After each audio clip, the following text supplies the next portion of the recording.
똑같은 임플란트 수술인데 왜 누구는 퉁퉁 부어 며칠을 고생하고 누구는 다음날 멀쩡하게 식사까지 잘할까요? 그 엄청난 결과의 차이가 바로 오늘 말씀드릴 선택 하나에 달려 있습니다. 굳이 겪지 않아도 될 통증과 두려움, 이 영상을 끝까지 보시면 확실하게 줄일 수가 있습니다.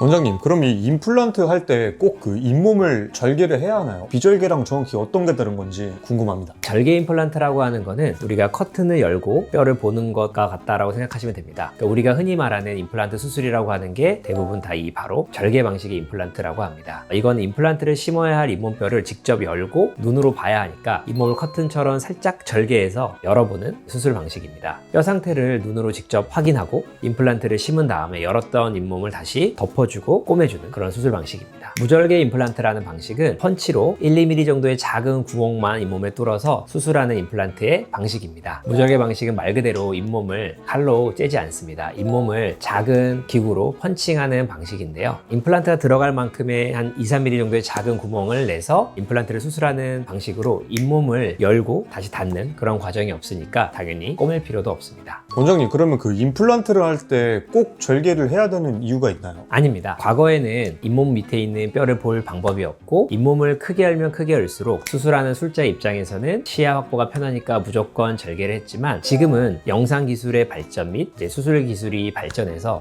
무절개만으로도 충분히 안전하고 완벽하게 수술을 할 수가 있습니다. 원장님, 그러면 그 비절개 임플란트가 좀 덜 아프다고 하셨잖아요. 실제로 회복 속도나 통증의 차이가 많이 큰 편인가요? 이건 제가 자신 있게 말씀드릴 수 있습니다. 차이가 아주 큽니다. 환자분들이 느끼는 통증, 붓기, 멍은 대부분 잇몸을 절개하고 꼬맬 때 생긴다라고 볼 수가 있습니다. 따라서 잇몸을 크게 열면 열수록 더 많이 붓고 아플 수밖에 없습니다. 또한 잇몸을 절개한 채로 뼈가 외부 공기에 노출되는 시간이 길수록 수술 후에 더 아플 수밖에 없습니다. 따라서 오래 걸리고 고생하는 수술은 보통 수술 후에 많이 붓고 아프신 경우가 많습니다. 무절개 임플란트라는 시술 방식은 이 과정이 아예 없거나 아주 적습니다. 따라서 절개를 최소화하고 빠르게 수술하는 것은 수술 후에 나타나는 통증, 붓기에 굉장히 큰 영향을 줄 수가 있습니다. 무절개로 수술하시는 경우에는 지혈거주도 물려드리지 않고 바로 귀가하시는 경우가 더 많습니다. 또한 수술 후에 바로 식사도 하실 수가 있고 말씀도 하실 수가 있어서 일상생활로의 복귀가 굉장히 빠른 편이라 더 좋다고 할 수 있습니다. 원장님, 근데 제가 좀 헷갈리는 게 있는데 디지털 임플란트라는 게 비절개 임플란트랑 뭐 다른 건가요? 디지털 임플란트라는 것은 무절개 임플란트 방식 안에 있는 치료 방법 중에 하나라고 보시면 됩니다. 디지털 임플란트라는 것은 3차원 CT 사진을 찍고 환자분의 구강 내 환경 및 잇몸뼈를 3D로 컴퓨터로 재현시키는 것이 디지털이라고 보면 됩니다. 따라서 이러한 자료를 기반으로 컴퓨터상에서 미리 수술할 자리를 정하고 그 자리로 정확하게 식립시킬 수 있는 가이드라고 하는 틀을 만들어서 그 틀을 가지고 수술하는 것을 디지털 내비게이션 임플란트라고 합니다. 하지만 이런 가이드라는 틀이 없이도 수술이 능숙하신 원장님들은 무절개로도 수술이 가능하기 때문에 가이드를 만드는 비용이 추가되는 내비게이션 임플란트가 아니라 3차원 사진만 보고도 충분히 정확한 위치에 무절개 임플란트 수술이 가능합니다. 원장님, 그러면 대부분의 환자들은 당연히 비절개로 받고 싶을 것 같은데 이게 무조건 가능한가요? 사실 이 부분이 가장 중요한 질문인 것 같습니다. 이건 환자분이 짜장면이나 짬뽕이냐처럼 고르는 게 아닙니다. 이건 철저하게 의사의 진단의 영역에 있다고 보시면 될 것 같습니다. 환자분의 뼈의 상태와 무절개 임플란트 수술을 전문적으로 하는 술자의 임상 실력에 따라서 할 수 있는지 없는지가 결정된다라고 보시면 될 것 같습니다. 저희 병원 기준으로는 약 95% 정도의 임플란트 케이스에서는 무절개 임플란트 수술을 진행을 하고 있습니다. 근데 이제 불가능한 5%의 케이스에서는 잇몸의 염증이 너무 심해서 잇몸 속의 염증을 잇몸을 절개해서 완벽하게 제거를 해줘야 되는 경우, 혹은 뼈가 너무 얇고 뼈 이식을 소량이 아니라 대량으로 많이 해야 되는 경우에는 어쩔 수 없이 절개를 통해서 임플란트를 진행하게 됩니다. 따라서 무절개 임플란트가 하시고 싶으신 분들은 병원에 가셔서 제 상태가 무절개 임플란트가 가능한지 물어보시고 가능하지 않다라고 하면 몇 군데의 병원을 더 다녀보시는 것도 괜찮습니다. 절개 임플란트보다는 장점이 굉장히 많은 방식이기 때문에 임플란트를 하셔야 한다면 한번 무절개로 받아보시는 걸 권해드립니다. 무절개 임플란트에 대해서 궁금한 게 있으시면 영상에 댓글 남겨주시고요. 좋아요와 구독 부탁드리겠습니다. 감사합니다.